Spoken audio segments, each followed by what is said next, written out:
कहते हैं कि राजनीति में कोई अस्थायी दुश्मन या दोस्त नहीं होता, बस आपसी हित होते हैं। ये बात अब अमेरिका और भारत पर भी लागू होती है। लेकिन सवाल अब भी वही है कि क्या अमेरिका के राष्ट्रपति डोनाल्ड ट्रंप अपने बड़बोलेपन की वजह से अमेरिका और भारत संबंधों को भी अस्थायी नुकसान की ओर धकेल रहे हैं। आज की इस रिपोर्ट में हम आपको बताएंगे कि कैसे ट्रंप ने सस्ती सुर्खियों और नोबेल प्राइज की लालसा में सब किए कराए पर पानी फेर दिया और कैसे पुतिन ने उनको औकात दिखाई है। नमस्कार, मैं दिव्यांश और आप देख रहे हैं जी भारत। ट्रंप का बड़बोलापन और अलास्का शिखर सम्मेलन। 15 अगस्त को अलास्का के एंकोरेज में बहुत बड़ी बैठक हुई।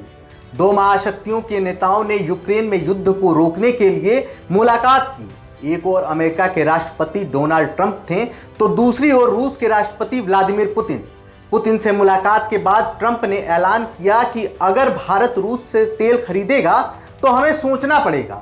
शायद 2-3 हफ्ते में, यानी आज नहीं तो कल, वो भारत को झटका देने की तैयारी कर रहे हैं।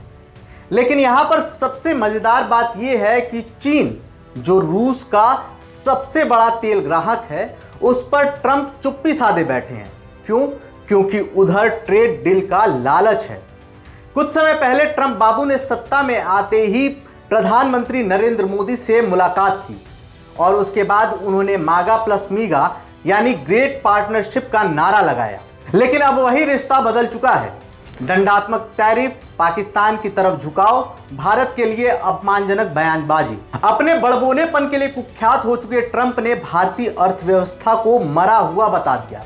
लेकिन हकीकत यह है कि भारत दुनिया की सबसे तेजी से बढ़ती हुई अर्थव्यवस्था है, जिससे आहत होकर ट्रंप ने भारत के निर्यात पर 25% का टैरिफ लगाया, फिर उसे दोगुना करके 50% कर दिया, जिसका असर कई क्षेत्रों पर पड़ा।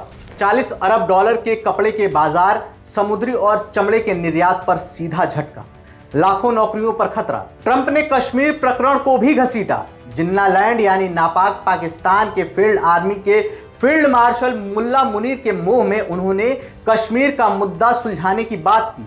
पता नहीं मुल्ला मुनीर ट्रंप को कौन सा लाहौरी चूरन चटा के आया था। ऐसे में अगर टैरिफ ने रिश्ते बिगाड़े तो कश्मीर ने आग में घी डालने का काम किया। भारत पाकिस्तान के तनाव के बीच ट्रंप ने खुद को मध्यस्थ बताकर शेखी भगारी, लेकिन भारत सरकार ने इसका खंडन किया और ट्रंप की पोल खोल दी। इससे घबराए ट्रंप ने पाकिस्तान की तारीफ कर दी। बदले में जिन्ना लैंड ने उन्हें नोबेल प्राइज के लिए नॉमिनेट कर दिया। वही मुल्क जो GTI यानी ग्लोबल टेररिज्म इंडेक्स की रैंकिंग में दूसरे नंबर पर है। खैर, ट्रंप भी नोबेल के लिए सनक गए हैं। हर रोज बड़ी बड़ी लड़ाइयां रुकवा देते हैं। कई लड़ाई तो उन्होंने ऐसी रुकवा दी है जो कभी शुरू ही नहीं हुई थी या कोई मध्यस्थ दूसरा था, उसका भी क्रेडिट खुद की झोली में ही डाल लिया है।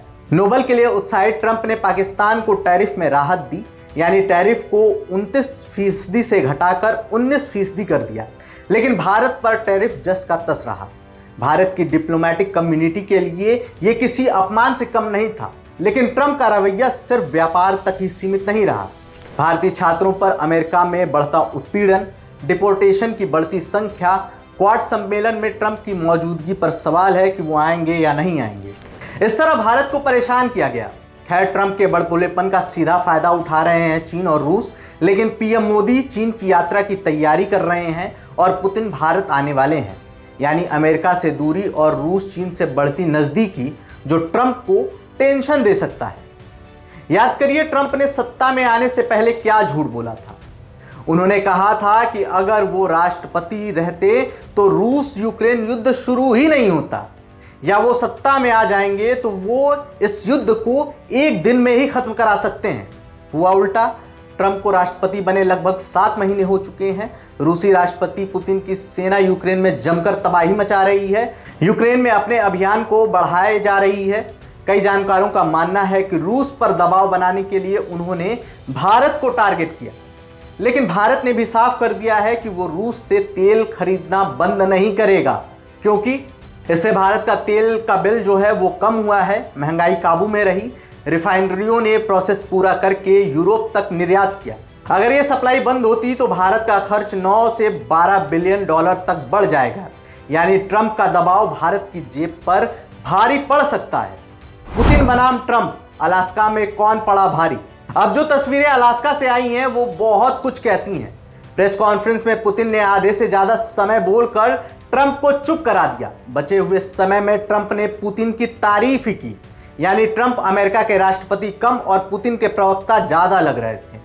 खुद को दुनिया का सबसे बड़ा सौदेबाज मानने वाले ट्रंप शांति के कुछ टुकड़ों के लिए बेताब थे कि पुतिन कुछ फेंक दें, लेकिन हुआ नहीं ऐसा। अब सिर्फ वही जानते हैं कि अमेरिका की धरती पर पुतिन का एक विजयी राजा की तरह स्वागत करके उन्हें क्या मिला।